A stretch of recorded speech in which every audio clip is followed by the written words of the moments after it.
نحمده ونصلي على رسوله الكريم أما بعد فأعوذ بالله من الشيطان الرجيم بسم الله الرحمن الرحيم. عن عائشة رضي الله تعالى عنها قالت كان النبي صلى الله عليه وسلم يعتكف العشر الأواخر من رمضان حتى يتوفاه الله. حضرت عائشہ صدیقہ رضی اللہ تعالی عنہ فرمایي چې رسول الله صلی الله علیه وسلم تر مرګ پورې د رمضان په اخرنو 10 ورځو کې اعتکاف کولو. د دغه حدیث نه معلومیږي چې اعتکاف د رسول الله صلی الله علیه وسلم سنت او رسول الله صلی الله علیه وسلم فرمایي چې د معتکف چې کله یو سړی اعتکاف ته کینی د در حقیقت د ګناهونو په ګوټ کې کینی او د اعتکاف په وجه باندې چې د کم نیکونو محروم کیږي، یعنی کم نیکه د نشي ادا کولی، نو الله رب العالمین د اعتکاف په برکت سره د هغه نیکو ثواب ورکړي، د لپاره عمل جاری ساتي. د وجه نه د رمضان مبارک په مناسبت سره د اعتکاف ورځې رانږدې دي. هر مسلمان نارینه او زنانه غواړي چې ما اعتکاف وکړي، خو په دغه حواله سره د زنانو د اعتکاف متعلق بعضی وخت کې غلط فهمي هغه خورول کیږي او دغه په حواله سره داسې یو نقطه نظر پیش کیږي چې د هغې سره د بعض خلکو په ذهنونو کې شکوک او شبهات پیدا شي چې ګنې هسې نه زه د عبادت کوم، د اعتکاف کوم، خو که دا ما وکړم دا په ځای د دې چې ثواب ماته میلاو شي د ګناه ذریعه ونه ګرځي. د دې وجې نه بعضې حضرات چې دي هغې په دې ورځو کې ډېر په شدت سره د زنانو د اعتکاف په حوالې سره خپل رایه پیش کوي او هغې ډېر په شدت سره د دې مذمت بیانوي چې په کورونو کې د زنانو اعتکاف د سره کیږي نه، بلکې هغوی دې ته بدعت شنیعه وایي. نو دې د وجې نه موږ د دغې حوالې سره وضاحت کول ضروري وغوښتل چې راشو او د رسول الله صلی الله علیه وسلم د احادیثو په رڼا کې او د صحابه کرام رضوان الله علیهم اجمعین د عمل په رڼا کې او د هغې د توارثو او د تعامل په رڼا کې موږ وګورو چې آیا د زنانو اعتکاف په کور کې دا جایز دی او که نه. نو که موږ د صحیح بخاري حدیث نمبر 1618 دغه حدیث که موږ وګورو، په دغه حدیث کې د حضرت عائشہ صدیقه رضی الله تعالی عنها متعلق د هغې عمل بیان شوی دی.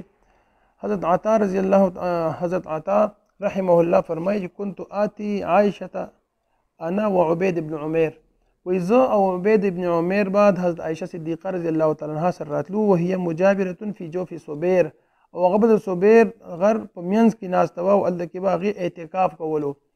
دغه رنګې دغې بخاري دویم حدیث ته حدیث نمبر 3080 هغې کې معطا فرمایي ذهبت مع عبید بن عمیر الى عائشة وهي مجاورة بصبیر، چې زه د عبید بن عمیر سره لاړم حضرت عائشہ صدیقه ته او هغه په صبیر کې په اعتکاف ناسته وه. دغه رنګې مصنف عبدالرزاق کې حدیث نمبر 8166 عبدالله بن ملیکه رحمه الله فرمایي اعتکفت عائشة بین حراء و صبیر، وایي چې حضرت عائشہ رضی الله تعالی عنها اعتکاف وکړو. لفظ د اعتکاف ذکر کړی دی د حرا او د صبیر په مابین کې. فکنا نأتیها هناک، وایي موږ به هغې سره هلته تلو. وکان عبد لها یؤمها، او د هغې یو غلام و هغې به هغه امامتي ورکوله حضرت عائشہ صدیقه ته. دا حدیث مصنف عبدالرزاق کې په ما سره چې کوم مصنف عبدالرزاق ته حدیث نمبر 8166 عبدالرزاق عن مامر عن أيوب عن ابن أبي مليكة قال اعتكفت عائشة بين حراء وصبير فكنا نأتيها هناك وعبد الله يأمها. هغه فرمایي چې حضرت عائشہ صدیقه اعتکاف کړی د حراء او د صبیر په مابین کې، موږ به دلته راتلو هغې سره او د هغې غلام به هغې ته امامتي ورکوله. دا مصنف عبدالرزاق جلد نمبر 4 کې د حدیث ذکر شوی دی. دغه رنګې په دغه مصنف عبدالرزاق کې حدیث نمبر 8167 او 8174 کې دغه خبره ذکر شوی ده. رزاق حدیث نمبر 8167 یہ کہ ذکر جان ابن جریج عن عطاء ان عائشة نظرت جوارا فی جوف صبیر، چې حضرت عائشہ صدیقه رضی الله تعالی عنها د صبیر په غر کې د اعتکاف نظر ومنو، یعنی منښت یې وکړه چې اعتکاف وکړم. وقد كان عبد الرحمن بن ابي بکر نهاها، او د هغې ورور حضرت عبدالرحمن بن ابي بکر رضی الله تعالی عنه هغه منع کوله چې د اعتکاف مه کوه ده په دغه ځای کې. ان تجاور خشیت ان يتخذ سنة، اصل چې خلک بیا دا یو طریقه جوړه کړي او زه دغه ځایونو کې اعتکاف کوي. فقالت عائشة حاجة كانت في نفسي، حضرت عائشہ رضی الله تعالی عنها فرمایي چې بس دا زما زړه ارمان دی، دا به زه پوره کوم. او بعض نور روایتو کې راځي چې بیا حضرت عائشہ صدیقه د خپل د غرور عبدالرحمن بن ابو بکر د وفات نه بعد دغه ځای کې اعتکاف کړی دی. دا مصنف عبدالرزاق جلد نمبر 4. دا بل حدیث د سنن کبرا د امام بهقي رحمه الله جلد نمبر 10. په دې کې امام بهقي رحمت الله علیه دا روایت نقل کړی دی، حدیث نمبر 19937. حضرت عطا رحمه الله فرمایي ذهبت انا وعبید بن عمیر الى عائشه رضی الله تعالی عنها وهي معتکفه فی صبیر. وی مونږه او زه او عبید بن عمیر لاړو حضرت عائشه صدیقه ته او هغې په صبیر کې اعتکاف کوو. فسألناها عن قول الله لا يؤاخذكم الله باللغو في ايمانكم. وی مونږ ته د دې آیات متعلق تاسو کو چې دې مطلب څه لا يؤاخذكم الله باللغو في ايمانكم، یعنی د حدیث معنا دا ده چې حضرت عطا فرمایي مونږ لاړو صبیر کې حضرت عائشه په اعتکاف باندې ناست وو. صبیر غر دی، د غر نوم دی، د یو ځای او د مقام نوم دی، صبیر جمعات نه دی. نو دې نه معلومه شوه چې د زنانو د اعتکاف لپاره جمعات ضروري نه دی. دې سره سره دغه قسم روایاتو مختلفو محدثینو نقل کړي دي، لکه مصنف ابن ابي شیبه اخبار مکه للفاکهي کې ذکر شوی دي. دا څرنګه مصنف عبدالرزاق مونږ حواله ورکړي، مسند امام شافعي رحمه الله په هغې کې، دا څرنګه معرفت السنن والآثار د امام بهقي او ارواء الغلیل وغیره په دغه ټولو کتابونو کې د دغه روایتو ذکر دی چې کوم روایتونه معلومه ده چې حضرت عائشه رضی الله تعالی عنها هغه اعتکاف کړی دی په صبیر کې، او صبیر د مکې نه بهر د یو ځای نوم دی، د جومات نوم نه دی. نو معلومه شوه چې د زنانو اعتکاف دپاره جومات ضروري نه دی. دا موږ چې اوس کوم روایت ذکر کړل په دغه روایتو کې د جوار او د مجاورت ذکر راغلی. د دغې وجې نه د بعضو حضراتو اشکال دا دی چې یاره دلته کې خو جوار راغلی اعتکاف نه دی راغلی. نو مخکې خو موږ ذکر کړل چې د مصنف عبدالرزاق په روایت کې چې کوم ابن ابي ملیکه ذکر کړی دی هغې کې خو لفظ د اعتکاف واضح راغلی دی، خو د جوار معنا هم اعتکاف دی. او د هغې دپاره دلیل دا دی چې د امام بخاري رحمت الله علیه حدیث نمبر 218 او د څرنګه د امام مسلم رحمت الله علیه حدیث نمبر 1167. که دغه احادیث موږ ګورو په دغه احادیثو کې لفظ د مجاورت او د جوار راغلی او مراد نه اعتکاف دی. امام بخاري رحمت الله علیه نقل کړی دی کان رسول الله صلی الله علیه وسلم یجاور فی رمضان العشر الذي في وسط الشهر. او دا څرنګه امام مسلم رحمت الله علیه نقل کړی دی کان رسول الله صلی الله علیه وسلم یجاور فی رمضان العشر الذي في وسط الشهر. نو دلته کې د مجاورت نه مراد اعتکاف دی. نو دغه مخکې چې څومره روایت ذکر شول چې هغې کې د حضرت عائشه صدیقه رضی الله تعالی عنها په حوالې سره ذکر دی چې هغې مجاورت کړی په صبیر کې. نو د دغې مجاورت نه مراد اعتکاف دی، اگر چې واضحو روایتو کې هم راغلي دي، لکه موږ د مصنف عبدالرزاق حواله ورکړه چې هغې کې لفظ د اعتکاف ذکر دی، خو دې سره سره د اعتکاف معنا هم موږ د بخاري او د مسلم د روایتونه د اعتکاف نه بلکې د مجاورت معنا چې هغه اعتکاف ته هغه هم ذکر کړه. د بعضو حضراتو خیال دا دی چې ګنې د اعتکاف زنانو دپاره په کور کې د اعتکاف ته حکم دا صرف د احنافو په نسبت باندې دی او دا د احنافو ځان له یو تفرد دی.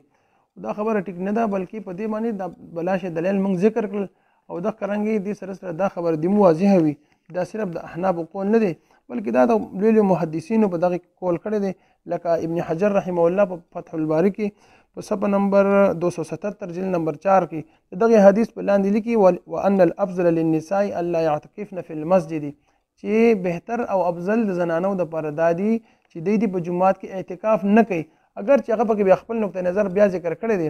او د څرنګه د امام شافعي رحمه الله دوه قول دي، یو قول قدیم دی، قول قدیم کې دا قول دا دی چې زنانه به په کور کې اعتکاف کوي. جدید قول دی چې په کور کې بنه کې په جمعات کې بکې، او عام محققین شوافی چې د هغې علماو رایې هم په قول قدیم باندې ده او هغې د زنانو دپاره په کور کې د اعتکاف قایل دي، جمعات کې قایل نه دي. دغه رنګې مشهور محدث علامه خطابي په معالم السنن کې هغه فرمایي وفيه كالدلاله على ان اعتكاف المرأة في بيتها جائز. د دغه حدیث په شرح کې هغه لاندې لیکي چې په دې حدیث کې دلیل دی د دې خبرې چې د زنانه اعتکاف په کور کې جایز دی. او د څرنګه شیخ محمد بن شیخ علي بن آدم الاتیوبي په خپل شرح د ذخیره العقبه فی شرح المجتبى د نسائی چې کومه جلد نمبر 8 صفحه نمبر 690 کې لیکي ومنها ان الافضل للنساء الا يعتكفن في المسجد، چې بهتر د زنانو د پاره دادي چې دی په جمعات کې اعتکاف نه کوي. دا څرنګه مشهور سلفي عالم شیخ عطیه سالم چې د بلوغ المرام شرح لیکلی دا هغې کې هغه فرمایي فاذا كان للمرأة مسجد في بيتها بمعنى مكان مخصص لصلاتها فيصح اعتكافها فيه. وی که چېرته بیا د زنانو د پاره په کور کې یو جومات وو یعنی په دې معنا سره چې د مزد دپاره ځان له یو ځای خاص کړی فیصح اعتکافها فیه نو بیا د دغه زنانه اعتکاف په دغه کور کې دغه مکان مخصص للصلات چې کوم دی دغه کې د اعتکاف د هغې ټیک دی. ويقول بعض السلف او بعض سلف فرمایي لولا انه جاء اعتكاف النساء في المسجد على عهد رسول الله صلى الله عليه وسلم لقلت ليس لها ان تعتكف في المسجد لكثرة ما يراها الناس ولكثرة تعرضها للناس. یہ فرمایي چې بعض سلف فرمایلی دي که چېرته د زنانو په جومات کې د اعتکاف متعلق د نبی علیه السلام په زمانه کې عمل نه وي نو بیا به ما دا وینا کړې وه دا حکم به مې کړی و چې د زنانو دپاره بالکل په جومات کې سر اړو اعتکاف جایز نه دی ځکه چې جومات کې دا ډېر خلک پې ویني او خلکو سره به ډېر زیات میل جول راځي. نو دې د وجې نه دغه شیخ عطیه سالم چې کوم دی چې دا یو سلفي عالم دی د هغه هم رایې دا ده چې د زنانو دپاره اعتکاف په کور کې بهتر دی. نو مطلب دا شو چې دا صرف او صرف د حنفي علماو یا د احنافو قول نه دی بلکې د نورو علماو په دې باندې قول دی. نو دا شوه د زنانو د اعتکاف په کور کې حکم د احادیثو او د صحابو د عمل په رڼا کې. اوس دین علاوه نور داسې روایات چې د هغې کې زنانو ته په کور کې د مزد ورکول حکم شوی دی نو که په هغې باندې موږ قیاس د اعتکاف وکړو نو هغه بیا په خپله باندې ځان یو مستقل دلیل دی خو چونکې په هغې حوالې سره موږ خبره نه کوو موږ اوس په دې وخت کې د دغې مسلې دپاره زموږ فوکس هغه صرف او صرف پر اعتکاف باندې چې اعتکاف به طور اعتکاف د زنانو دپاره په کور کې جواز د احادیثو نه د روایاتو نه د احادیثو د کتابونو نه د محدثینو نه ثابت دی نو د نور دلایلو دپاره ضرورت نشته.